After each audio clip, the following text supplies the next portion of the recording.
Good morning, everybody. We are standing one day before Yom Kippur. We had Aseret Yemei Tshuva, we had Rosh Hashanah, and we saying this famous Mizmor every morning and every evening, LeDavid Hashem Ori V'ishi. LeDavid Hashem Ori V'ishi. Ori V'ishi, say Ori Rosh Hashanah, V'ishi Yom Kippurim. Ori is the light, and Ishi is salvation, is Yom Kippur. Always the question is being asked, why is Rosh Hashanah before Yom Kippur? Because Yom Kippur, God forgives us on all the sins we did. But this is already after we were judged on Rosh Hashanah. So what's the idea? It should be the opposite. First of all, you are being forgiven for your sins, and then you go to court. Why do you go to court before that you were forgiven? It's like that it's not the right order. That's the way it looks. But when we understand that this whole procedure, Rosh Hashanah, Aseret Yemei Tshuva, Yom Kippur, is one procedure. It starts on Rosh Hashanah, and a part of it finishes on Yom Kippur. The real rule is that it only finishes after Rosh Hashanah, on Rosh Hashanah. Now, what is the idea? Rosh Hashanah is the head of everything. Rosh, head of the year. And it starts there, the procedure to renew ourselves. And of course, we have to hope that we're going to renew ourselves on a higher level. It's like when you go to primary school, it's a beginning, a new beginning, Kita Aleph, but then you go to high school, it's again a new beginning. And then you get married, it's a new beginning. Everything in life is a new beginning at a different stage, because the idea is to elevate ourselves, not stay in the same position that we were last year. And it all starts on Rosh Hashanah. But as we have this famous saying, Sha'alu la'chokhmah, they asked wisdom, a sinner, what is his punishment? What did the wisdom say? Chata'im tirdof ra'ah, he has to pay for it. Sha'alu la'nbu'ah, they asked prophecy, a sinner, what is his punishment?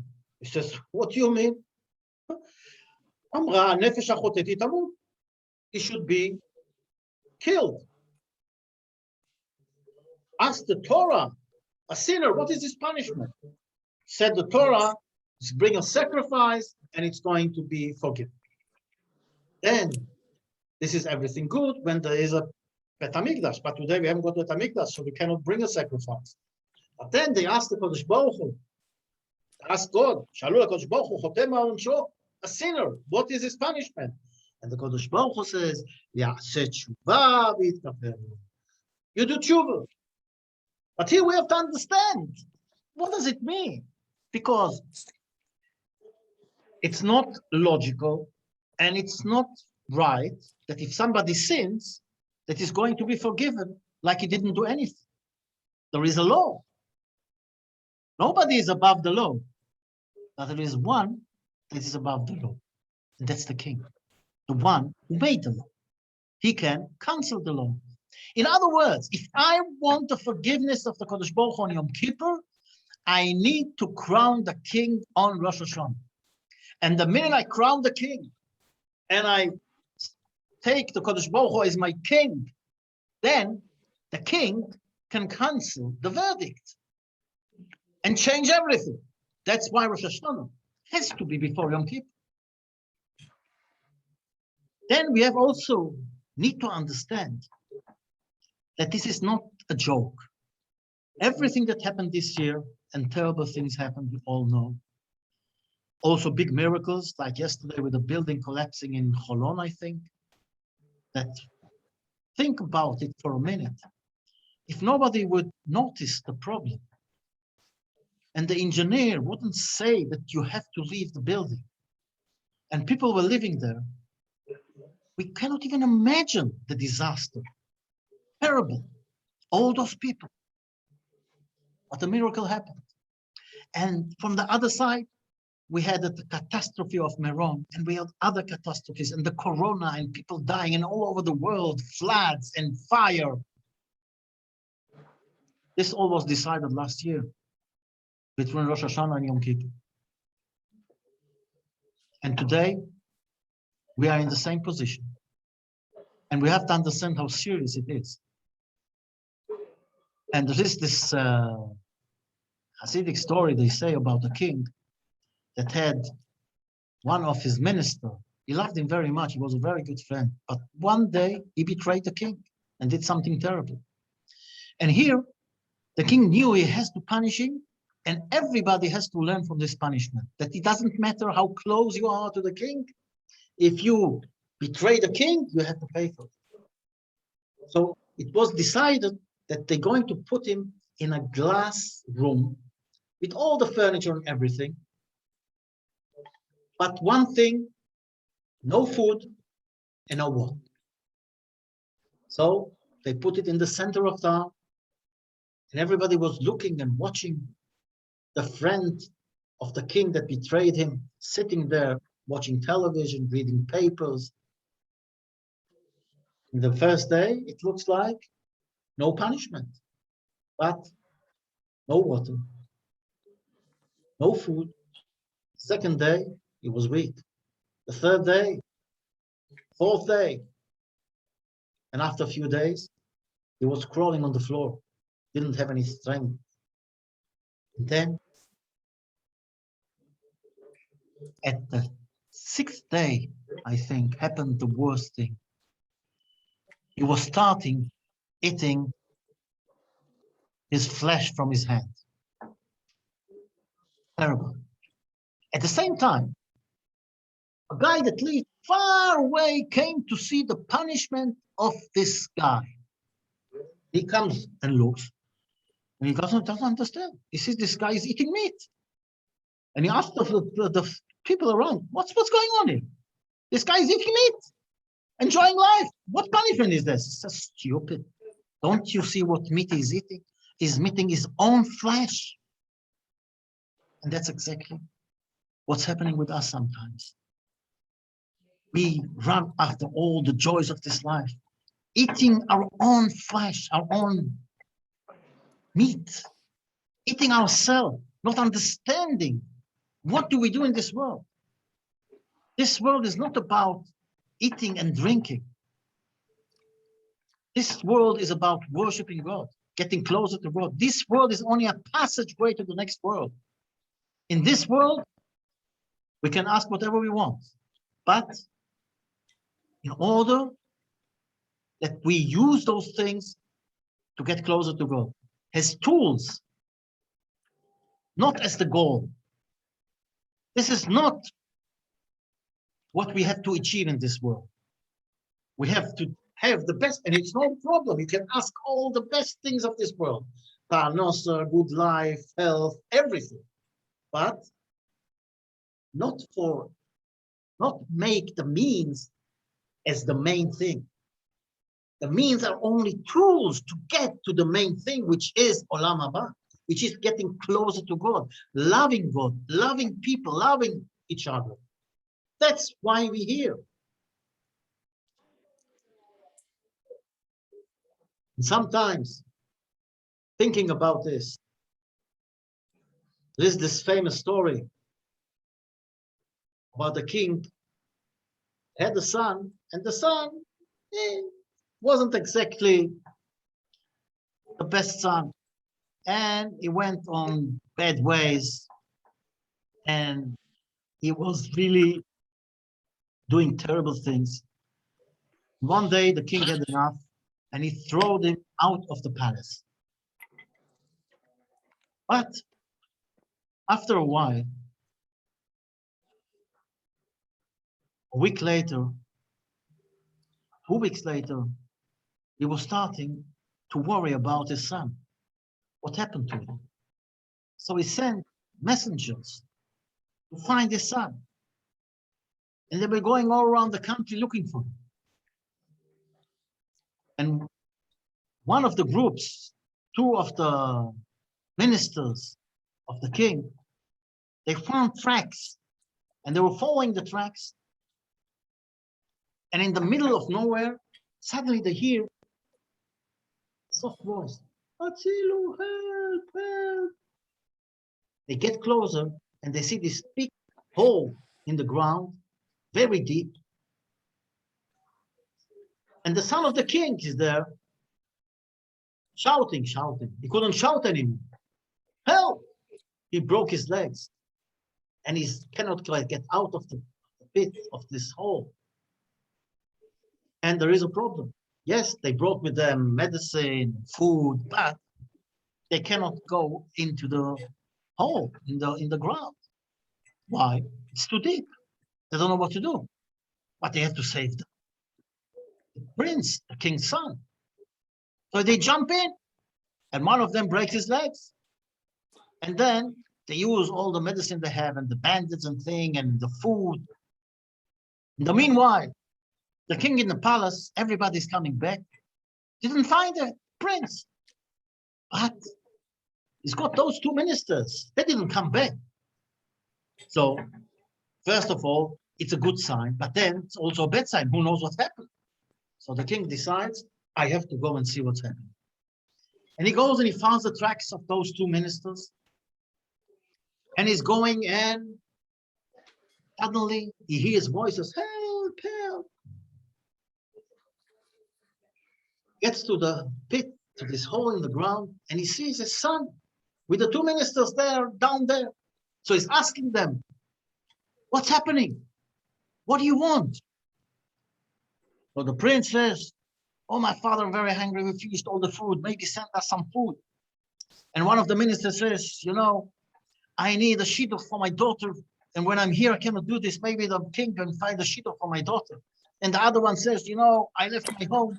Parnosa I need from my home. I'm here from the pit. I cannot provide. The king looks at them. He says, are you stupid? Are you dumb? That's what you're asking for? You don't want to go out of the pit? You don't want to get out of this hole in the ground? And this is exactly what we are doing. We're asking for parnosa, for health, and for a lot of other physical things. And we forget to ask the Kodesh Baruch Hu, take us out of the pit. Take us out of our troubles. Take us out and bring the Geulah, bring the Mashiach. That's what we have to ask. And if we ask for food, and if we ask for parnosa, it's only for one thing, to get out of the pit, to help us, to get the strength to get out. But sometimes we forget it, because we are surrounded with all the joys of this world. And we sometimes forget why we're here. So what should we do?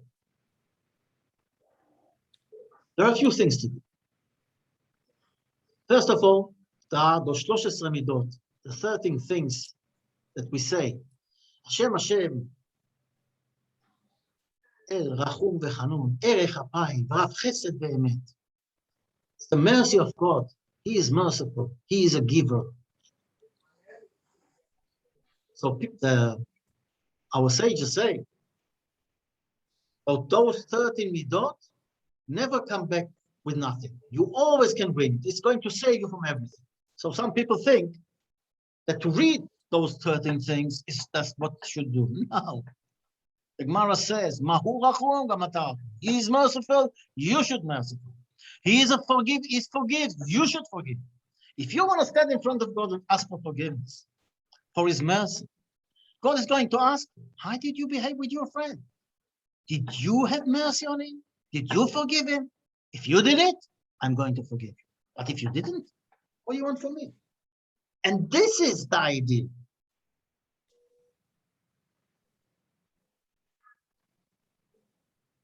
There is the story I read, very interesting. It was this bus driver driving from Bnei Barak to Jerusalem on a Friday. And unfortunately, there was an accident on the way, and there is a traffic jam, and nothing is moving. And he lives somewhere in, a minute, sorry.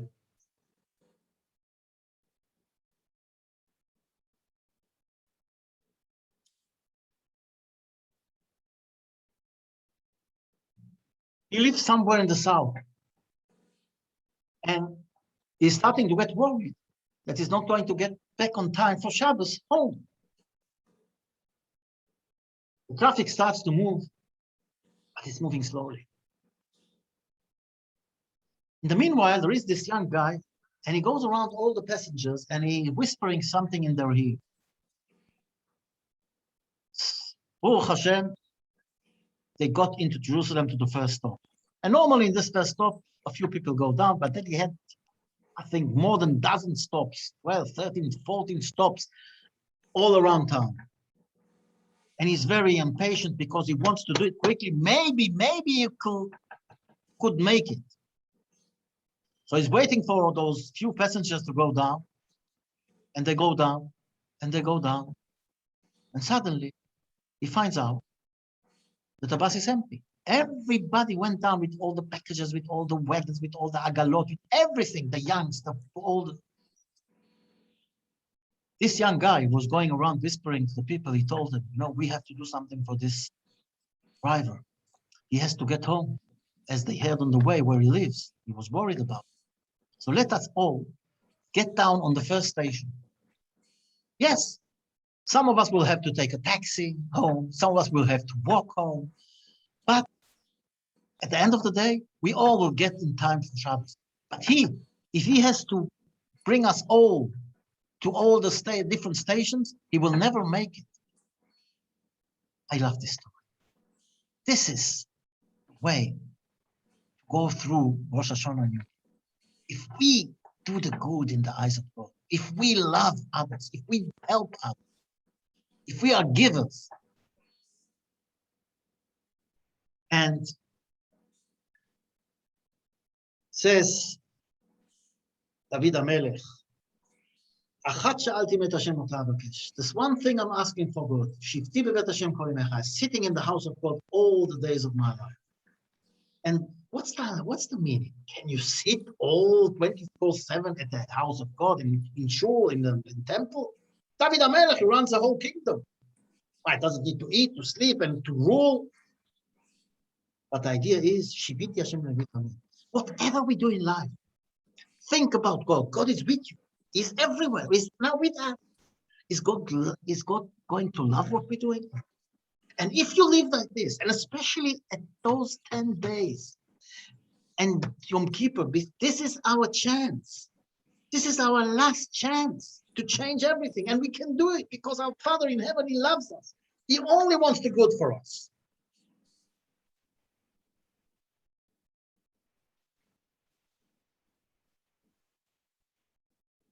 So what do? We have to find one mitzvah. Says Rav Pinkus that when we take an iron ball, what you use in gymnastics, and you throw it on a wall, it may scratch the wall, but it's not going to break it. It's not going to make a hole. But if you take the same iron ball and you clean it from inside, and you put chomer nefetz, fire powder, how do you say that? How do you say chomer nefetz? A minute.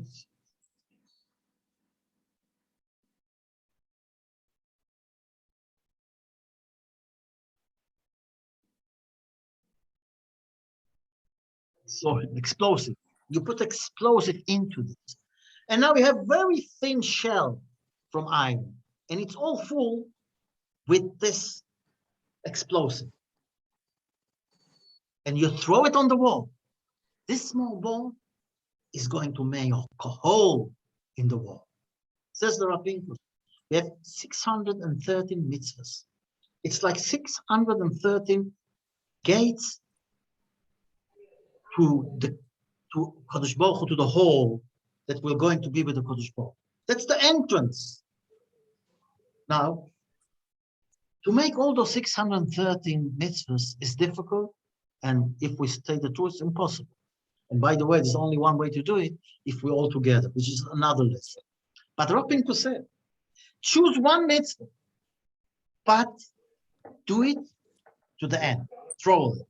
And what does it mean, one mitzvah? This mitzvah is what they say, פיתחו לי פחד לחודו של מחט, אפתח לכם פתח כפתחו של עולם. You open me a needle hole, and I will open you the whole thing. Says the Rav Pinkus. Choose one mitzvah, but do it properly. And the minute you do it, you will get in this gate in. So you didn't do all the 630 mitzvahs, but you did one that goes tuchenduch, inside, and you're already in. Now, you will get the help of God to go on. For example, how many times we daven, we say tehillim, or we do things without thinking? For example, we take something to eat and say, we don't even listen to what we say. So even a small thing like this, to decide that from this day on, when we have to say the bracha of Sha'akol, we say, Baruch, Ata, Hashem, Elokei, Melech HaOlam, Sha'akol Yavidro. You did everything. If we think about what we're saying, this small mitzvah, says the Rav Pinkus, can take us in to the new year in a good way.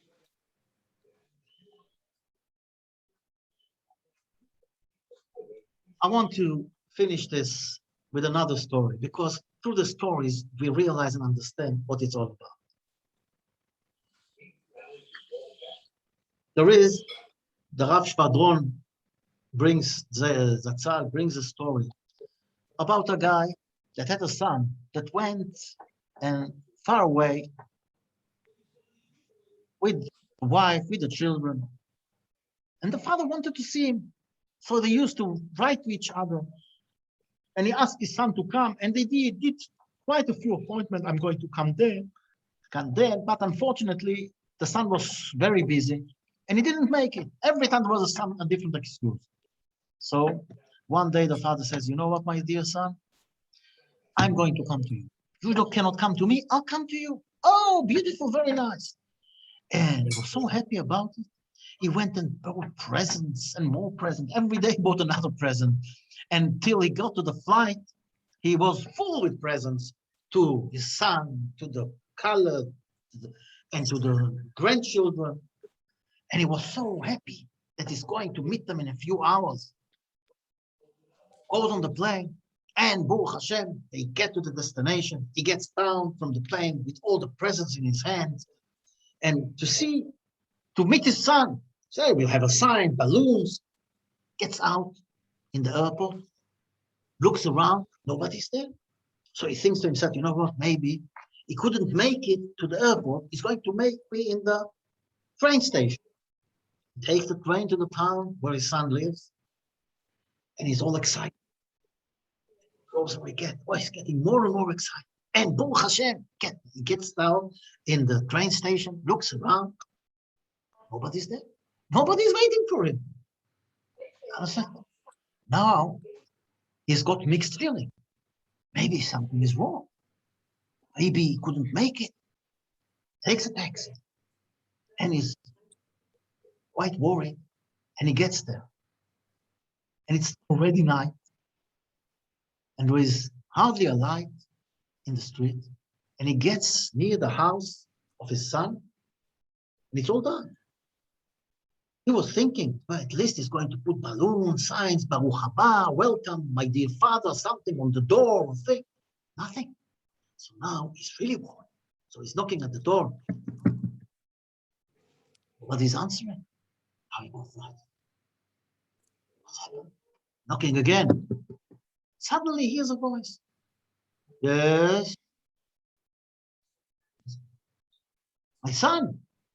Yes, it's your father. I'm here. I got here after a long trip. Open the door. The son says, Abba? Father?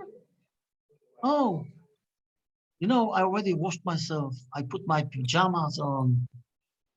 I'm asleep. Go to a hotel, the other side of the street. Tomorrow I'll meet you. The father says, what? I think it's okay. He didn't bother to go to the airport. He didn't bother to wait in the train station. He didn't even bother to put a sign on the door, welcome, father. And now, after I did all this journey, after so long time I didn't see him, he doesn't even bother to take off his pajama and wear some clothes and come and open the door for me? Father turned around, took the first taxi. Now what's happening? What's happening is that the son wakes up in the morning and says, why? What did I do? He runs quickly to the hotel, the other side of the street. Tell me, is this and this there? Please wake him up. His son is here. He says, who this and this? There's nobody here. And he realized that his father left. This is the same with us. Kodesh Baruch Hu is knocking at our door. Aseret Yemei Teshuvah. You didn't come to me the whole year. You had your own things to do. So I decided to come to you. Between Rosh Hashanah and Yom Kippur, God is with us here nearby, and he's knocking at our door. Please open the door. He's asking us, please open the door. We should ask him. Imagine to yourself that we don't open the door. And then we wake up after Yom Kippur. Oh, Father, I want to come back to you. I want to see you. But Father is not there anymore. He went home. This is based on shiur shiurim. Shiur shiurim Shel Shlomo is written there about the Chatan, the bridegroom, and the Kala, which is the Kodesh Baruch Hu and Knesset Yisrael and Am Yisrael. And he says, Ani yeshena v'libi eir. I'm sleeping, but my heart is awake. Kol dodi dofek. My uncle is knocking at the door. The uncle is the Chatan, is the Kodesh Baruch Hu. Pitchi li achoti. He's calling me, open, my sister, my wife, my pigeon, my saint, my whatever. And I'm saying, I took off my clothes. How could I wear it again? I washed my legs. I don't want to dirty them. Unbelievable. That's what you say to your loved one, your bridegroom. This is what we say to the Kodesh Baruch Hu. But then he knocks more and he wants and he's desperate to meet us. Dodi shalach yado, he sends his hand through the hole at the door. But the door didn't open.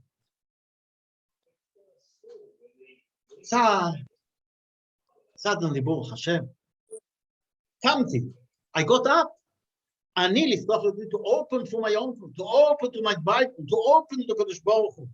But then I found out. Dodicha makava. My uncle went. Kodesh Baruch Hu went, he's not there. So let us all understand and realize that now, the best time of the whole year, the David Hashem Ori Virimi Miras, nothing to be frightened of. The Kodesh Baruch Hu is with us. And even if my father and our mother, the biological father, are not with us, God is better than them. God is with us all times, with them, without them. And God is waiting for us, knocking at our door. Please open the door.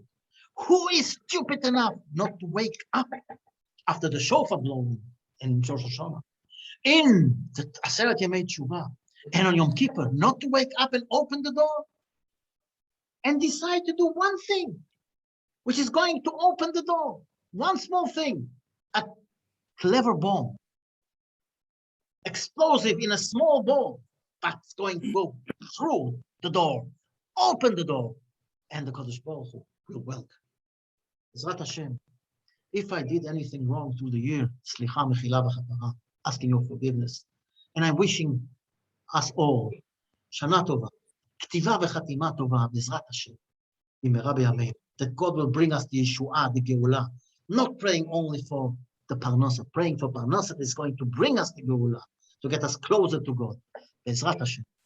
All the best to everybody. Thank you.